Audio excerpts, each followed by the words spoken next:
Kenapa Masjidil Aqsa? Ya, kenapa orang-orang sangat ingin menghancurkan Masjidil Aqsa Israel? Sebenarnya dalil yang ditampakkan oleh mereka itu adalah karena di bawah Masjid Al-Aqsa ada Haikal Sulaiman, ada harta peninggalan Nabi Sulaiman. Karena Nabi Sulaiman adalah hamba Allah terkaya, tidak ada yang mengalahkan kekayaan Nabi Sulaiman sampai hari ini. Karena doa beliau dikabulkan oleh Allah dalam surah An-Naml, qala rabbighfirli wa habli mulkan la yanbaghi li ahadin min ba'di innaka antal wahhab. Ini doa Nabi Sulaiman, ya Allah ampuni aku dan berikan aku satu kekuasaan yang tidak diberikan kepada satu pun dari hambamu. Cuma Nabi Sulaiman baik, innaka antal wahhab. Nah, makanya Masjidil Aqsa itu dibolongi. Sebenarnya bukan itu. Kenapa? Tujuannya adalah untuk menghancurkan Masjidil Aqsa. Kalau Masjidil Aqsa rata, maka akan hancur dunia ini. Nggak ada lagi orang Islam. Maka sebenarnya peristiwa Isra wal Mi'raj itu menunjukkan akan pentingnya Masjidil Aqsa. Jadi Masjidil Aqsa itu adalah merupakan lambang kemenangan umat Islam. Kita lihat Masjidil Aqsa itu kapan pertama kali dikuasai oleh umat Islam?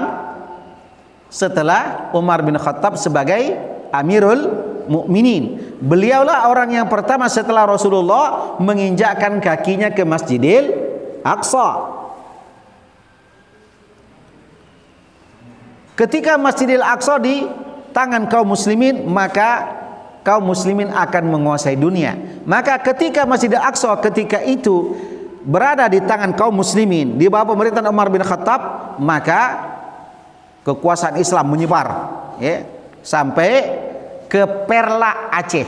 Jadi Aceh, Perla itu sebenarnya sudah ada komunitas Islam ya di tahun atau pada pemerintahan Umar bin Khattab radhiyallahu anhu. Ada sahabat Qutaibah ibnu Muslim namanya, itu meninggal dalam perjalanannya di daratan Cina, Xinjiang sekarang ini ya. Sebagian mereka meneruskan berjalan ke bawah ke India, kemudian mereka meneruskan perjalanannya sampailah ke Perla. Perla itu adalah ujungnya Aceh. Nah, disitulah orang-orang Arab melakukan misinya. Cuman orang kemudian begini nih ahli sejarah, orang dulu katanya berdagang sambil menyebarkan Islam. Jangan dibalik ya.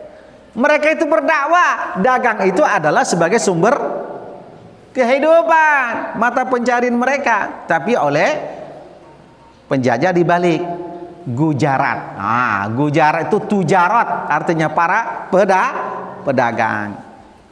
Oke. Setelah itu Masjidil Aqsa beberapa abad kemudian dikuasai oleh kaum salib. Ya. Selama berapa kali terjadi perang salib, kalau tidak salah 12 kali itu ya, tidak ada kekalahan yang dialami kaum muslimin ya. Namun kekalahan bisa dialami oleh mereka setelah ekspansi pemikiran, ghazul fikri, perang pemikiran itu dilancarkan kaum salib ya.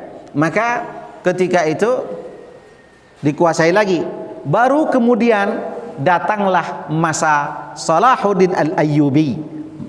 Masjid Al-Aqsa dikuasai. Nah, setelah Masjid Al-Aqsa dikuasai kembali, maka dunia ketika itu berada dalam kekuasaan kaum muslimin. Nah, Israel maunya itu masjid dicaplok. Karena kata Rasulullah, akan ada senantiasa kaumku yang tegar.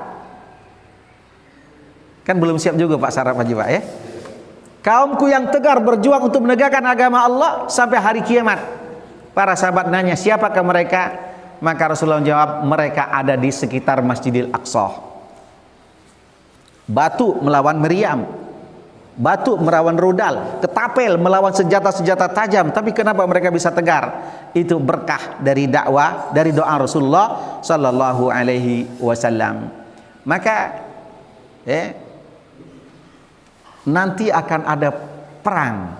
Kalau yang perang Arab Israel kemarin itu ujung-ujungnya dimenangkan oleh orang-orang Israel. Apa kata Perdana Menteri Israel ketika itu? Wahai kaum muslimin, wahai umat Islam, kami tidak akan gentar dengan tank-tank kalian. Kalaupun kalian semuanya melawan kami, kami tidak akan pernah menyerah. Tapi kami akan takut dengan orang-orang yang mempunyai sifat mujsyahidan, mati syahid atau hidup mulia. Itu yang kami takutkan. Maka Bapak Ibu melakukan Allah Subhanahu wa taala, Masjidil Aqsa itu butuh penyelamatan ketiga. Pertama pada zaman Umar bin Khattab, yang kedua pada zaman Salahuddin Al-Ayyubi, dan yang ketiga nanti nggak tahu apakah zaman kita. Tapi ketika nanti Masjidil Aqsa dikuasai, maka dunia yang seperti yang dikatakan, seperti yang kita idam-idamkan, itu berada dalam kekuasaan umat Islam.